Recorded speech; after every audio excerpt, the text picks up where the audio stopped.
అమెరికాలోని న్యూయార్క్ లో 1100 ఏళ్ల నాటి హిబ్రూ బైబిల్ వేలంలో దాదాపు 313,68,00,000 రూపాయలకు అమ్ముడైంది. చేతితో రాసిన ఈ బైబిల్ ప్రపంచంలోని అత్యంత పురాతన బైబిళ్లలో ఒకటిగా ఖ్యాతిని ఆర్జించింది. కోడెక్స్ సాసూన్ అనే ఈ హిబ్రూ బైబిల్ ను రొమేనియాలోని మాజీ యుఎస్ రాయబారి ఆల్ఫ్రెడ్ హెచ్ మోసెస్ కొనుగోలు చేశారు.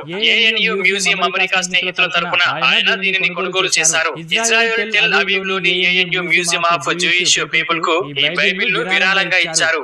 వేలానికి ముందు ప్రపంచ పర్యటనలో భాగంగా గత మార్చిలో ఏఎన్యు మ్యూజియం లో ఈ బైబిల్ ను ప్రదర్శనకు వచ్చారు. వేలంలో అత్యధిక ధర పలికిన రాత ప్రతుల్లో ఈ బైబిల్ ఒకటని నిర్వాహకులు తెలిపారు. రాత ప్రతులు 2021లో అమెరికా రాజ్యాంగం దాదాపు 400 కోట్ల రూపాయలకు పైగా ధర పలికింది. లియోనార్డో డా విన్సీ రాసిన కోడెక్స్ లిసెస్టర్ 1994లో జరిగిన వేలంలో అప్పట్లోనే 300 కోట్ల రూపాయలకు పైగా అమ్ముడైంది. కోడెక్స్ సాసూన్ త్వరలోనే ఇజ్రాయెల్ కు శాశ్వతంగా తిరిగి రానుందని నిర్వాహకులు వెల్లడించారు.